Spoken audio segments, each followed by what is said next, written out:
بسم اللہ الرحمن الرحیم۔ السلام علیکم۔ ناول غگ ایپیسوڈ 13۔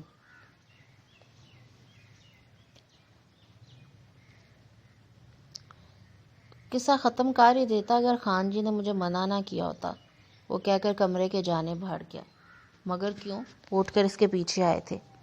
یہ بات انہی سے جا کر پوچھے۔ جب میں وہاں سے جانے لگا تھا تو انہوں نے مجھ سے یہ پسٹل کہہ کر لے لی تھی کہ باقی کا کام وہ اپنے ہاتھوں سے کریں گے۔ وہ لنگڑاتے ہوئے کمرے میں چلا گیا۔ کرم دین کی نظر اس کی لنگڑاتی ٹانگ پر تھی، مگر سوچ کا زاویہ کہیں اور تھا۔ خان جی نے ایسے کیوں کہا؟ زبیدہ خانم پرسوچ انداز میں خود سے بولی۔ دفعہ دور ہوں سب۔ جب کسی نتیجے پہ نہ پہنچی تو ہاتھ جھاڑ کے اٹھ کھڑی ہوئی۔ ابھی انہیں کھانے کی تیاری بھی کرنی تھی۔ زبیدہ خانم کی آواز ان کے کانوں سے ٹکرائی تو وہ موڑ کر ان کے پاس آئے تھے۔ تم اپنی زبان کو تالا لگاؤ، بہت چر چر کرنے لگی ہو۔ خان جی کی مرضی، وہ جو چاہے کریں، تمہیں کچھ سمجھ آتی ہے نہیں اور بولنے میں سب سے آگے رہتی ہو۔ اور اگر تم نے اپنی زبان کو تالا نہیں لگایا تو میں لگا دوں گا۔ کرم دین نے غسیلی نگاہوں سے گھورا تو خاموشی سے کچن میں چلی گئی۔ کرم دین باتور خان کے کمرے کی جانب جا رہے تھے کہ دروازے پہ دستک نے ان کے بے قدم بیرونی دروازے کی جانب موڑ دیے۔ تم یہاں کیوں آئے ہو؟ زمان خان کو دیکھ کر ان کے چہرے کے زاویہ بگڑا۔ ہاں میں۔ باتور خان کو باہر نکالو، اب گھر میں کیوں چھپ کر بیٹھا ہے؟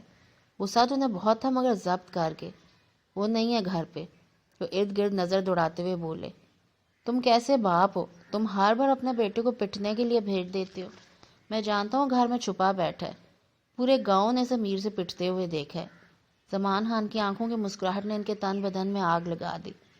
مجھ سے باز پرس کرنے سے بہتر ہے تم جا کر خان جی سے پوچھ لو، وہ تمہیں تمہارے سوال کا جواب مجھ سے بہتر دیں گے۔ کرم دین نے تن سے بھرپور نظروں سے زمان خان کی جانب دیکھا۔ تم جھوٹ بول رہے ہو، خان جی ایسا کیوں کریں گے؟ انہیں کرم دین کی بات کا یقین نہیں آیا۔ تو تم خود جا کر کیوں نہیں پوچھ لیتے؟ یہ کہہ کر وہ رکے نہیں۔ دروازہ بند ہو چکا تھا مگر زمان خان حیران اور پریشان سے ابھی تک وہیں کھڑے تھے۔ وہ وہاں سے سیدھے حجرے آئے تھے۔ میر سر بلند خان اس وقت حجرے میں موجود تھے۔ منشی ان کے سامنے بیٹھا حساب کتاب کرنے میں مگن تھا۔ میر سر بلند خان نے حجرے میں داخل ہوتے دیکھ لیا تھا، اس لیے منشی کو جانے کا اشارہ کیا۔ خان جی مجھے آپ سے بات کرنی ہے، خشک لہجے میں بولے تھے۔ آج ان کے لہجے میں وہ تکریم مفقود تھی جو ان سے بات کرتے وقت ان کے لہجے میں محسوس ہوتی تھی۔ میر سر بلند خان اپنی جگہ سے اٹھ کھڑے ہوئے۔ یہ کس طرح بات کر رہے ہو تم مجھ سے؟ تم شاید بھول گئے ہو کہ تمہارے سامنے کون کھڑا ہے۔ وہ واپس بیٹھتے ہوئے بولے۔ میں نے خان جی آپ اپنا وعدہ بھول گئے۔ وہ بنا پلکیں جھپکے ان کے لاپرواہ انداز کو دیکھ رہے تھے۔ کون سا وعدہ زمان خان؟ انہوں نے پوچھا۔ میر زیغم خان کو ذرا سی کھرونچ بھی نہ پہنچانے کا وعدہ۔ وہ بنا کسی ہچکچاہٹ کے ان کی جانب دیکھتے ہوئے بولے۔ وہ اس خاندان کا حصہ ہے، آپ کے بھائی کی اولاد ہے، آپ کا خون ہے وہ۔ انہیں خاموش دیکھ کے زمان خان کا حوصلہ بڑھا۔ میرا خون؟ ان کا بلند کہکا حجرے کی خاموش دیواروں سے ٹکرایا تھا۔ کس بھائی کی اولاد؟ جسے میں نے آج تک اپنا بھائی نہیں مانا، اس کی اولاد کو کیسے اپنا خون مانوں؟ اور تم ہوتے کون ہو مجھ سے یہ سب کہنے والے؟ اپنی اوقات مت بھولو، ہمارے ٹکڑوں پہ پلنے والے ایک معمولی ملازم ہو۔ وہ غضبناک نگاہوں سے زمان خان کی طرف دیکھ رہے تھے۔ کچھ بھی ہو خان جی، اگر اس کے بعد زیغم کو ذرا سی بھی کھرونچ آئی تو میں بھول جاؤں گا آپ کون ہیں اور میں کون ہوں۔ اس کے بعد وہ وہاں رکے نہیں تھے۔ اور ہاں، آپ نے جس کو اس کے پیچھے بھیجا تھا وہ تو منہ چھپا کر گھر میں بیٹھا ہے۔ انہوں نے جاتے جاتے پلٹ کر کہا اور پھر حجرے کی دہلیز پار کر گئے۔ ان کے انداز نے میر سر بلند خان کے لیے جلتی پر تیل کا کام کیا۔ وہ بھی طیش کے عالم میں کرسی کو ٹھوکر مارتے ہوئے حویلی کی طرف بھاگ گئے۔ اب جو بھی کرنا تھا بہت جلد کرنا تھا۔ زیغم جا چکا تھا۔ خاموشی پورے گھر پہ چھائی ہوئی تھی۔ دو بندوں کا کام میں کتنا ہوتا تھا، جلد نپٹا کے گھر میں بھلائی بھلائی پھرتی۔ بابا صبح ناشتہ کر کے چلے جاتے، پھر ظہر کے وقت آتے اور کھانا کھا کر واپس چلے جاتے۔ اس دوران مہگل ایک بار آ چکی تھی مگر زہرہ بی بی اور احمدین دوبارہ نہیں آئے تھے۔ زیغم جاتے وقت اسے ایک موبائل فون دے گیا تھا۔ پل پل بعد اس کا جی چاہتا کہ زیغم سے بات کرے، مگر وہ جب سے گیا تھا پلٹ کے کانٹیکٹ نہیں کیا تھا۔ یہی وجہ تھی کہ اس کی بھی ہمت نہیں پڑ رہی تھی۔ دن میں کتنی بار موبائل ہاتھ میں لیتی لیکن پھر واپس رکھ دیتی۔ موسم کافی بدل چکا تھا، دن گرم اور رات ٹھنڈی ہوتی۔ جب سے وہ یہاں آئی تھی زمان خان باہر سین میں ہی سوئے رہے تھے۔ آج موسم صبح سے ہی ابر آلود تھا۔ وقفے سے کن من بارش اپنی جھلک دکھا رہی تھی۔ زمان خان کے چلے جانے کے بعد وہ کام ختم کر کے صحن میں رکھی کرسی کی جانب آ گئی۔ بارش تھم چکی تھی۔ گیلی مٹی کی سوندھی سوندھی خوشبو نے پورے صحن کو معطر کر دیا تھا۔ آسمان پر کالے بادلوں کا بسیرا تھا۔ ہلکی ہلکی ہوا چل رہی تھی۔ زرد پھولوں کی مہک ہوا میں رچی تھی۔ بیٹھتے بیٹھے اچانک اس نے بائیں جانب پڑی خالی کرسی کی جانب دیکھا۔ تو مجھے بے حد یاد آؤ گی، کوئی اس کے پاس گنگنایا تھا۔ ہلکی سی مسکان اس کے لبوں پہ چھائی تھی۔ اس کے الفاظ اس کے رگوں میں خون بن کر دوڑنے لگے تھے۔ چہرے پر شرمیلی مسکان آئی تو وہ رخ پھیر گئی جیسے زیغم واقعی وہاں موجود ہو۔ پھر دل میں نہ جانے کیا خیال آیا کہ اٹھ کے کمرے میں آ گئی۔ الماری کھول کر دراز میں سے موبائل فون اٹھایا اور باہر آ گئی۔ چیک کیا تو موبائل بند تھا۔ موبائل سوئچ آف دیکھ کے اسے خود پر بہت غصہ آیا۔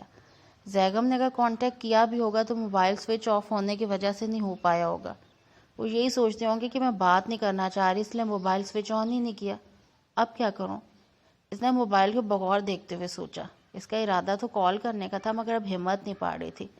کچھ دیر وہ یوں ہی موبائل ہاتھ میں لیے بیٹھی عملتاز کے درخت کو گھورتی رہی جیسے سارا قصور اسی کو۔ پھر سوچ کے موبائل آن کیا۔ کانٹیکٹس لسٹ چیک کی تو اس میں ایک ہی نمبر زیغم کے نام سے فیڈ تھا۔ اس نے کال میں لا کے موبائل کان سے لگایا۔ بیل جا رہی تھی اور بیل کے ساتھ اس کی دھڑکن بھی بھاری تھی۔ ہیلو؟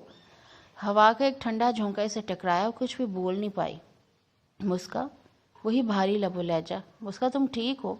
میں نے کتنی بار کال کی مگر نمبر بند تھا۔ پوچھ سکتا ہوں کیوں؟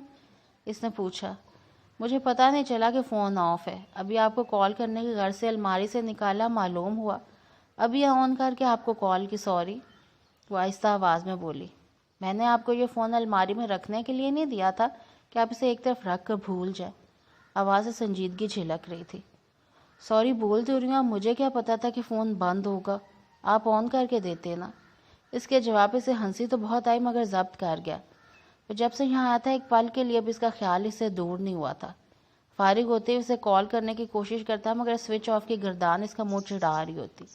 اس دوران وہ تھوڑا چڑچڑا بھی ہو گیا تھا۔ حالانکہ بابا کو کال کر کے ان سے اس کی خیریت دریافت کر لی تھی لیکن دل کی بے چینی اس کی آواز سن کر ہی دور ہونے تھی۔ واہ واہ، کیا کہنے ہیں آپ کے، میں بہت متاثر ہوا ہوں۔ اتنی ذہن کہاں سے پائی ہے؟ ہمیں بھی بتائیے تاکہ ہمیں بھی تھوڑی سی مل جائے۔ الفاظ تو طنزیہ تھے مگر انداز شرارت لیے ہوا تھا۔ سوری بول تو رہی ہوں، آپ کیا جان لیں گے میری؟ وہ اس کے انداز پہ نروٹھے پن سے بولی۔ جی تو یہی چاہتا ہے کہ اب آپ کی جان لے ہی لیں۔ کیا خیال ہے آپ کا، لے لیں؟ اس کے من موہنے چہرے کو تصور میں لاتے ہوئے بولا۔ لے تو لی ہے، وہ اتنی آہستہ آواز میں بولی کہ وہ بمشکل سن پایا۔ کہاں لی ہے؟ پہلے آپ چھپتی پھرتی تھی ہم سے اور اب حالات سبب بن گئے۔ اس کا گھمبیر لہجہ مسکا کے دل کے تار چھیڑ گیا۔ مسکا؟ طویل ہوتی خاموشی کو زیغم کی آواز نے توڑا۔ جی، ہمیشہ کی طرح مختصر جواب آیا۔ تمہارا نام کا مطلب مسکراہٹ ہے مگر تم مسکرانے میں کنجوسی کرتی ہو، وجہ؟ اسے سننا چاہتا تھا۔ مجھ پہ زیغم نام کا اثر ہو گیا اس لیے۔ اسے لاجواب کر گئی تھی۔ لگتا تو نہیں کہ تم پہ میرا کچھ اثر ہوا، میں تو ایسا نہیں ہوں۔ اسے اس نے مزید بولنے پر رکسانا چاہا۔ آپ نے شاید ٹھیک سے سنا نہیں، میں نے کہا مجھ پر آپ کے نام کا اثر ہوا ہے، آپ کا نہیں۔ وہ بارش کے قطروں کو ہتھیلی میں سموتے ہوئے بولی۔ لبوں پہ دھیمی مسکان برقرار تھی اور چہرے پر پیلے پھولوں کا عکس جھلملانے لگا۔ اچھا تو میرا اثر کب ہوگا؟ اس نے دلچسپی سے پوچھا۔ جب آپ واپس آئیں گے، اس نے کہہ کر کھٹاک سے فون بند کر کے ساتھ والی چیئر پہ رکھ دیا۔ اتنی بڑی بات کہہ تو دی تھی مگر اب سر پکڑ کے بیٹھی تھی۔ دل کی بات اس طرح زبان پہ آ جائے گی، وہ بھی اتنے واشگاف الفاظ میں اس کو اندازہ نہیں تھا۔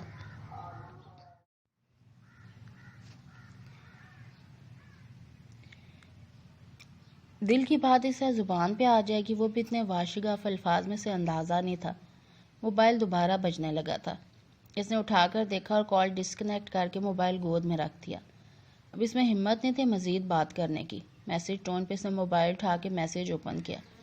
مسکا، میں دوبارہ سننا چاہتا ہوں، پلیز کال پک کرو۔ میسج پڑھ کے اس کے گال دہک اٹھے، پھر کچھ سوچ کے اس نے میسج ٹائپ کیا۔ کیا سننا چاہتے ہیں؟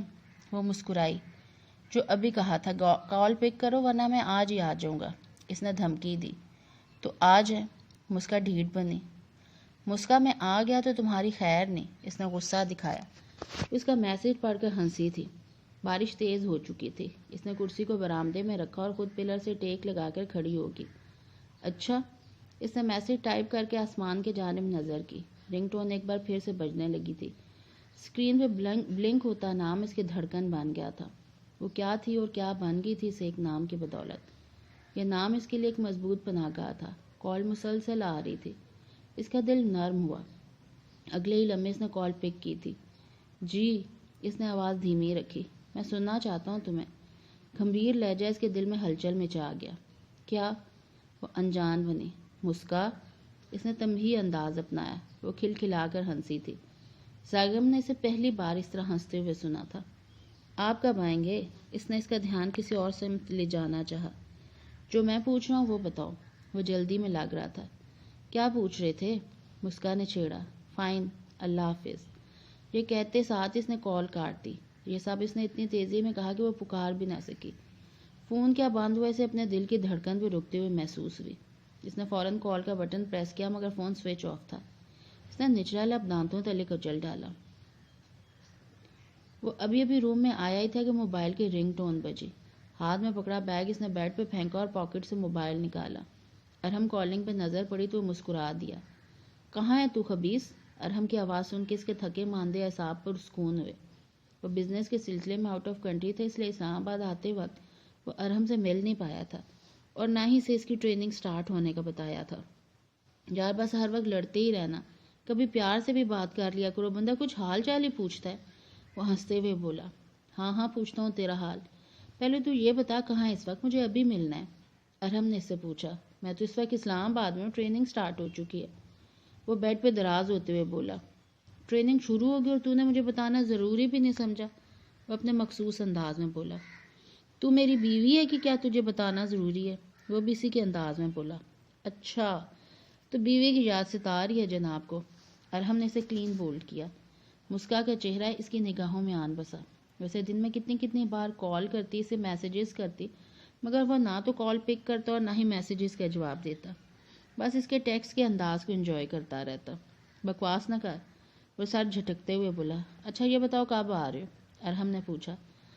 فی الحال تو مشکل ہے، نیکسٹ سنڈے تم آ جاؤ۔ وہ بولا تو ارحم نے اوکے کہہ کے فون بند کر دیا۔ اسکرین پہ اس کے نظر پڑی تو مسکراہٹ اور بھی گہری ہوگی۔ اس نے مسکراتے ہوئے میسیج اوپن کیا۔ زیگم I am sorry please.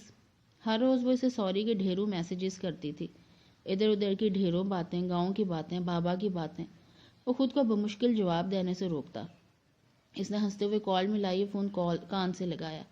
Message ابھی آیا تھا اس لیے جلد ہی کال ریسیو کر لے گی۔ کیا بات ہے، کیوں تنگ کر رہی ہو؟ وہ آواز کو باروب بناتے ہوئے بولا۔ زیگم آئی ایم سوری، میرا مقصد آپ کو ہرٹ کرنا نہیں تھا۔ وہ دھیرے سے بولی۔ آپ کا مقصد میں اچھی طرح سے جان گیا ہوں اور جب میں آؤں گا تو اس بارے میں بات کریں گے۔ اور کچھ کہنا ہے؟ اس نے اپنا سنجیدہ انداز برقرار رکھا۔ جی کہنا ہے۔ وہ روم میں آئی۔ کہو سن رہا ہوں۔ شاہانہ انداز میں اجازت دی گی۔ وہ کیا؟ اس کی سماعتیں بےقرار ہوئی مگر اس نے ظاہر نہیں ہونے دیا۔ جب آپ آئیں گے تب بتاؤں گی۔ اس کا جواب سننے بغیر اس نے کال ڈسکنیکٹ کر دی۔ اوئے شکور، کہاں مر گیا ہے؟ وہ حجرے سے حویلی کے مین گیٹ کی جانب آئے تھے۔ شکور اس وقت چوکیدار سے بات کر رہا تھا۔ جی خان جی۔ ان کے پکارنے پہ وہ بھاگتا ہوا ان کے پاس آیا تھا۔ باتور خان کو بلا کر لو، بلکہ اسے اپنے ساتھ ہی لے کر آنا۔ وہ تیز تیز بولتے ہوئے حجرے کی طرف بڑھ گئے۔ خان جی وہ تو… ان کی غصیلی نظروں نے اسے خاموش کر دیا۔ جی خان جی ابھی جاتا ہوں۔ وہ بھاگتا ہوا وہاں سے چلا گیا جبکہ وہ تن فن کرتے حجرے میں چلے آئے۔ کچھ دیر بعد باتور خان اور کرم دین حجرے میں داخل ہوتے دکھائی دیے۔ شکور بھی ان کے ساتھ تھا۔ باتور خان باپ کا سہارا لیے بہت دھیرے دھیرے قدم اٹھا رہا تھا۔ انہوں نے اسے قہر بھری نظروں سے دیکھا۔ ان کی آنکھوں سے پھوٹتے شعلے نے باتور خان کو اپنے لپیٹ میں لیا۔ وہ نظریں جھکا گیا۔ تو اب تک زندہ ہے؟ تجھے تو شرم سے ڈوب مرنا چاہیے تھا۔ پہلے تیری ناک کے نیچے سے ایک چھٹانگ بھر کے لڑکی غائب ہوگی اور اب تو ٹکے ٹکے کے لوگوں سے مار کھاتا پھر رہے۔ اگر یہی حال رہا تو وہ وقت دور نہیں جب گاؤں کا بچہ بھی تجھے پتھر مار کے وہیں کھڑا تجھ پہ ہنسا کرے گا۔ اگر تو چھپ کے گھر بیٹھ گیا تو چوڑیاں بھی پہن لیتا۔ انہوں نے اس پر طنزیہ جملوں کی بوچھاڑ کر دی۔ باتور خان نے اپنے غصے پہ قابو پایا مگر ان کے الفاظ اس کے گرد جلتی آگ کے شعلے بھڑکانے کے لیے کافی تھے۔ خان جی میرا بیٹا اتنا کمزور نہیں، یہ وہاں اکیلا تھا، وہاں موجود گاؤں کے لڑکوں نے میر کے ساتھ مل کر اسے مارا ہے۔ اس کے ساتھ تو صرف وہ چغد ہی تھے، کام کے ناکاج کے دشمن اناج کے۔ کرم دی نے بیٹے کی کمزوری پر پردہ ڈالنے کی ناکام کوشش کی۔ سارا گاؤں تو ان لوگوں پہ تھو تھو کرتا پھر مجھے پتا چل گیا کہ میر سے مار کھا کے گھر میں منہ چھپائے بیٹھا ہے۔ اور یہ زمان خان کو کس نے کہا کہ میں نے باتور خان سے یہ سب کرنے کے لیے کہا تھا؟ وہ باتور خان کی آنکھوں میں جھانکتے ہوئے پوچھ رہا تھا۔ باتور خان نے ان کی بات میں نفی میں ساری لایا، جبکہ کرم دین نے کے سوال پر نظروں کا زاویہ بدلا۔ تو پھر اسے کیسے پتا چلا کہ میں نے تجھے بھیجا تھا؟ انہوں نے اسے بغور دے کر سچ کا پتہ لگانا چاہا۔ باتور خان نے باپ کی جانب دیکھا جو خود کو لاپرواہ ظاہر کرنے کی بھرپور کوشش کر رہے تھے۔ بابا کیا تم نے بتایا زمان خان کو؟ اس نے باپ کی طرف دیکھا۔ میں کیوں بتاؤں گا انہیں؟ کرم دین نظریں ملائے بغیر بولا۔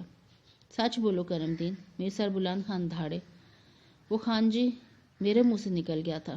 کرم دین انہیں اس قدر غصے میں دیکھ کر گھبرا گیا۔ جی تو چاہتا ہے کہ تجھے اس نمک حرامی کا مطلب بتا دوں۔ میر سر بلند خان نے کرم دین کو گریبان سے پکڑ کر جھٹکا دیا۔ وہ سنبھل نہ سکا اور پیچھے کھڑے شکور سے ٹکرایا۔ خان جی معاف کر دے، میرے منہ سے غلطی سے نکل گیا تھا۔ کرم دین نے ہاتھ جوڑے۔ دفع ہو جاؤ میری نظروں کے سامنے سے، وہ رخ پھیر کر بولے۔ کرم دین نے باتور خان کی طرف دیکھا۔ اس نے بھی جانے کا اشارہ کیا۔ غصہ تو کرم دین کے اندر بھی بھر گیا تھا، مگر وہ ضبط کر گیا اور بنا کسی کی جانب دیکھے تیز قدم اٹھاتے ہوئے حجرے کی دہلیز پار کر گیا۔ خان جی میرے لیے کیا حکم ہے؟ باتور خان میر سر بلند خان کے قریب آیا۔ تم بھی اپنی شکل گم کرو، اب جو بھی کرنا ہوگا میں خود کروں گا، ضرورت نہیں ہے مجھے تم جیسے نامردوں کی، میں اکیلا ہی کافی ہوں اس میر کے لیے۔ شکور، انہوں نے رخ پھیرے پھیرے شکور کو پکارا۔ جی خان جی۔ شکور ہاتھ باندھے ان کے سامنے آیا۔ پتہ کرو میر کا اور اپنے بندے بھیج کے ذرا اس کا دماغ درست کرو، اسے بھی تو پتہ چلے کہ میر سر بلند خان کے سامنے سے یوں اٹھ کر جانے کا کیا نتیجہ نکلتا ہے۔ ایک دو جگہ سے اگر ہڈی ٹوٹ بھی تو خیر ہے، جوڑ جائے گی۔ وہ شکور کی طرف دیکھ کر ہنسے تھے۔ ان کے الفاظ سے ان کی نفرت کا اندازہ لگایا جا سکتا تھا، لیکن میر کے لیے ان کے نفرت امیز الفاظ کی وجہ ان دونوں کی سمجھ سے باہر تھے۔ شکور سارے اس بات میں ہلا کر وہاں سے چلا گیا۔ میر سر بلند خان نے باتور خان کی طرف دیکھنا بھی گوارا نہیں کیا اور وہاں سے چلے گئے۔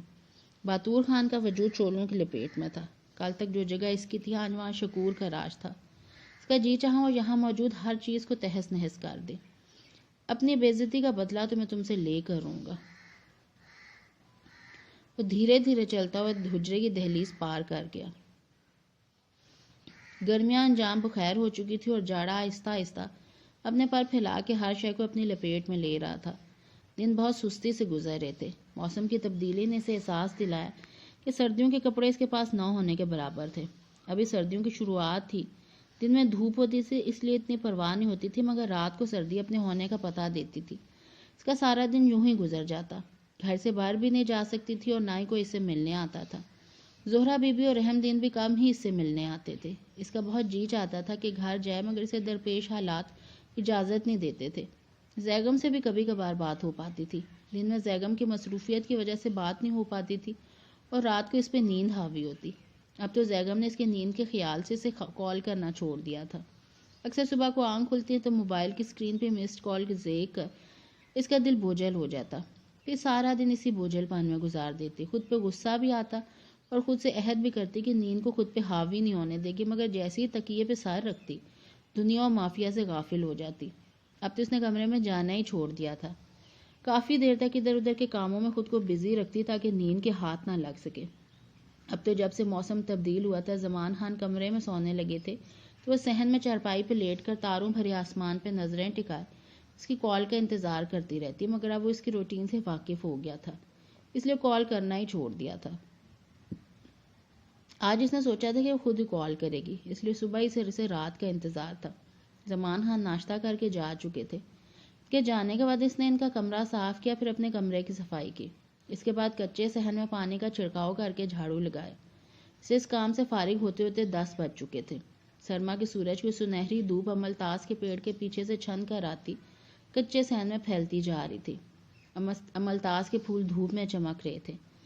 کام ختم کر کے برآمدے میں رکھی کرسی کو صحن میں لے آئی اور کچھ دیر دھوپ میں بیٹھ گئی۔ دونوں ہاتھوں کو آپس میں رگڑ کے گرمائش پہنچانے لگی۔ آہستہ آہستہ یک بستہ ہاتھ دھوپ کے تمازت سے گرم ہونے لگے۔ تمہارے ہاتھ بہت خوبصورت ہیں مسکا۔ کوئی بہت پاس آیا تھا، وہ اپنے ہاتھوں کو بغور دیکھنے لگی۔ کالج میں بھی اس کی کلاس فیلوز اس کے ہاتھوں کی تعریف کیا کرتی تھی، لیکن اس نے کبھی دھیان نہیں دیا، صرف ان کی باتوں پر مسکرا دیتی۔ تم نے ایک بار بھی مہندی نہیں لگائی؟ ایک جملہ اس کے کانوں میں گونجا۔ وہ اپنے دونوں ہاتھوں کی ہتھیلیوں کو دیکھنے لگی۔ سرخ و سفید شفاف ہتھیلی پہ ننھا سا سیاہ تل جگمگا رہا تھا۔ نرم سی مسکراہٹ نے اس کے گلابی لبوں کو چھوا تھا۔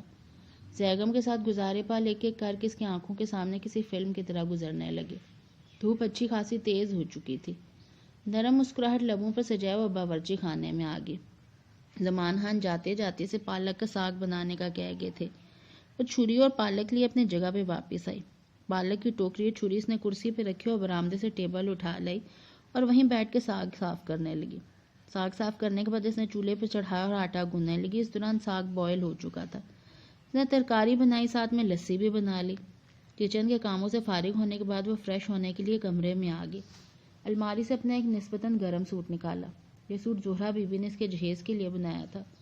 جب زمان خان شہر آ رہے تھے تو انہوں نے یہ مسکا کے لیے بھجوا دیا تھا، اسے وہ سامان کے ساتھ واپس لے آئی تھی۔ کالی رنگ کی قمیض جس کے گلے پر سرخ دھاگے سے زہرا بی بی نے خود اپنے ہاتھ سے بیل بوٹے کاٹے تھے، ساتھ میں گھیردار شلوار تھی جو مسکا کی ہی منشا پہ انہوں نے سلوار کر دی تھی، اور سرخ دوپٹے سے جوڑے کی چھپ بھی نرالی تھی۔ وہ فریش ہو کر نکلی تو ظہر کا وقت ہو رہا تھا۔ بالوں میں کنگا کار کے گیلے بالوں کا جوڑا بنایا۔ کمرے میں سردی لگ رہی تھی، اس لیے وہ جا نماز اٹھا کے باہر برآمدے میں آ گئی۔ دھوپ میں جائے نماز بچھا کے نماز کے لیے نیت باندھی۔ جس وقت وہ نوافل ادا کر رہی تھی اسی وقت زمان خان اور رحم دین گھر میں داخل ہوئے۔ زہرا بی بی بھی ساتھ تھی۔ صحن میں چارپائی پہ بیٹھ گئے جبکہ زہرا بی بی کرسی پر ٹک کی۔ مسکا نے سلام پھیر کے دعا کی اور جائے نماز طے کر کے وہیں ٹیبل پہ رکھ دی۔ زمان خان کے ساتھ انہیں دیکھ کے وہ بہت خوش ہوئی۔ مسکا کھانا تیار ہے، بہت بھوک لگی ہے۔ زمان خان نے اس کی جانب دیکھتے ہوئے پوچھا۔ جی بابا سب تیار ہے، بس روٹی ڈالنی ہے، وہ بھی بس تیار ہی سمجھیں۔ آپ لوگ ہاتھ منہ دھو لیں، میں کھانا لگاتی ہوں آپ لوگوں کے لیے، انہیں کہہ کر باورچی خانے میں آ گئی۔ زہرا بی بی بھی اس کے پیچھے آئیں۔ میں تمہارے لیے گرم کپڑے لائی ہوں، موسم بدل گیا، مجھے معلوم تھا تمہارے پاس سردیوں کے کپڑے نہیں ہیں۔ زہرا بی بی اس کے تیزی سے روٹی بیلتے ہاتھوں کو دیکھ رہی تھی۔ شکریہ اماں، میں سوچ ہی رہی تھی کہ بابا کے ذریعے آپ کو پیغام بھجواؤں گی کہ میرے لیے ایک دو گرم جوڑے ہی بھجوا دیں۔ مسکا نے انہیں تشکر آمیز نظروں سے دیکھا۔ ایک دو دن بعد زمان خان کے ہاتھ میرے ایک دو پرانے کپڑے بھجوا زمان بابا کے ہاتھ میرے ایک دو پرانے گرم کپڑے بھجوا دیجیے گا، وہ روٹی توے پہ ڈالتے ہوئے بولی۔ چلو اچھا کیا تم نے کہہ دیا، میں نے آج تمہارے سردیوں کے کپڑوں کو دھوپ لگائی تھی، میرا ارادہ تھا کہ پلوشے کو دے دوں گی۔ اس کی ماں نے کئی بار مجھ سے کہا اب ایک دو اسے دے دوں گی اور باقی گھر جا کے تمہارے بابا کو دے دوں گی۔ انہوں نے چولہا آستہ کیا۔ کوئی بات نہیں، کل بھجوا دیجیے گا، بابا کو آرام کرنے دیجیے گا۔ اس نے روٹی کو توے پہ سینک کر چنگیز میں رکھا اور دوسری روٹی توے پر ڈالی۔ زہرا بی بی اس کی پھرتی دیکھ کر مسکرائیں۔ میری بیٹی کتنی سمجھدار لگ رہی ہے، وہ پیار بھری نظروں سے اس کا جائزہ لے رہی تھی۔ ان کی بات پہ وہ ہنستی۔ کیا میر آ رہا ہے آج؟ زہرا بی بی نے اس کی تیاری کو دیکھ کر اندازہ لگایا۔ نہیں، آپ کو دیکھ کے آپ کو کیسے پتہ لگا؟ میر کے نام پر اس کی روٹی بیلتے ہاتھ رکے تھے۔ تمہاری تیاری دیکھ کے تو ایسا ہی لگ رہا ہے، حالانکہ زمان بھائی نے تو کوئی ذکر نہیں کیا۔ انہوں نے دسترخوان اٹھاتے ہوئے کہا۔ پچھلی بار آپ ہی نے تو کہا تھا کہ اتنی سادی مت رہا کرو گھر میں۔ مسکا نے منہ بنایا۔ وہ تو میں نے تمہیں میر کے سامنے اس طرح سر جھاڑ منہ پھاڑ پھرتے دیکھ کر کہا تھا تاکہ تمہیں کچھ عقل ہے۔ وہ تھوڑی پہ انگلی جماتے ہوئے بولی۔ اچھا اماں چھوڑو یہ باتیں، تو برتن بھائی ٹیبل پہ لگا دیں، بھوک لگ رہی ہوگی انہیں۔ اس نے پلیٹیں ان کے ہاتھ میں دی اور خود ایک برتن میں ترکاری ڈالنے لگی۔ زہرا بی بی نے ان کے لیے چارپائی کے درمیان رکھی چھوٹی سے ٹیبل پہ کھانا چن دیا۔ انہوں نے کھانا شروع کیا تو مسکا ان کے لیے لسی لے آئی۔ پھر دونوں ماں بیٹی نے کچن میں دسترخوان بچھا کر کھانا کھایا۔ کھانے کے بعد وہ قہوہ بنانے کے لیے اٹھ گئی تو زہرا بی بی نے جلدی جلدی برتن دھو دیے۔ برتن دھو کے زہرا بی بی اس کے اور زیگم کے مشترکہ کمرے میں آ گئی۔ مسکا بھی قہوہ لیے وہاں آ گئی۔ اماں ایک بات پوچھوں؟ وہ ان کے سامنے ٹرے رکھتے ہوئے بولی۔ ہاں پوچھو۔ زہرا بی بی نے قہوے کی پیالی اٹھاتے ہوئے اس کی طرف دیکھا۔ اس کے چہرے پہ تذبذب کے آثار تھے۔ اماں ہم نے کبھی مجھے بتایا نہیں کہ زیگم میرے خالہ زاد ہیں۔ اس نے قہوے کی پیالی کے کنارے پہ انگلی پھیری۔ مجھے تو خود نکاح والے دن پتہ چلا تھا، بلکہ تیرے بابا کو بھی تبھی معلوم ہوا تھا۔ اگر پہلے معلوم ہوتا تو اپنے کلیجے سے لگا کر رکھتی اپنی ماں جائی کی نشانی کو۔ ان کی آنکھوں کا دکھ ہلکورے لینے لگا۔ اماں میرا مقصد آپ کو دکھی کرنا نہیں تھا، میں تو بس سچ جاننا چاہ رہی تھی۔ اس نے زہرا بی بی کے چہرے پہ ڈھلک آنے والے آنسو پونچھتے ہوئے کہا۔ انہوں نے اس کا ہاتھ تھام کے لبوں سے لگایا اور اپنے دل کے زخم مسکا کے سامنے عیاں کرنے لگی۔ میر سر بلند خان بیٹی کی شادی میں مگن تھے، اس لیے شکور سے بات کرنے کا ٹائم ہی نہیں ملا۔ اس وقت وہ حجرے میں موجود تھے جب شکور حجرے کے دروازوں سے انہیں آتا دکھائی دیا۔ اس وقت حجرے میں کچھ اور لوگ بھی تھے، اس لیے انہوں نے اسے اشارے سے خاموش رہنے کو کہا۔ وہ ان کا اشارہ سمجھ کے خاموشی سے ایک طرف بیٹھ گیا۔ عالم زیب کی شادی اختتام پذیر ہو چکی تھی، اس لیے کچھ لوگ اس وقت ان سے ملنے آئے تھے۔ عالم زیب تو سب سے مل کر جا چکا تھا، باقی سب لوگ بھی آہستہ آہستہ اٹھنے لگے تھے۔ پاتور خان شادی میں شرکت نہیں کر سکا تھا۔ کرم دین نے انہیں بتایا تھا کہ وہ شہر گیا ہوا ہے۔ وہ جانتے تھے کہ وہ کس مقصد سے شہر گیا، اس لیے زیادہ پوچھ تاچھ نہیں کی۔ زمان خان بھی بھجے دل سے شادی کی تیاریوں میں شامل ہوئے تھے۔ جب سب لوگ چلے گئے تو شکور ان کے قریب آیا تھا۔ ہاں شکور، کیا خبر ہے؟ انہوں نے نظر دروازے پہ ہی رکھی۔ ہاں جی، میر شہر میں نہیں ہے۔ میرے آدمیوں نے اسے بہت تلاش کیا، ہم نے یونیورسٹی، اکیڈمی، ہر جگہ تلاش کیا، مگر اس کا کچھ پتہ نہیں چلا۔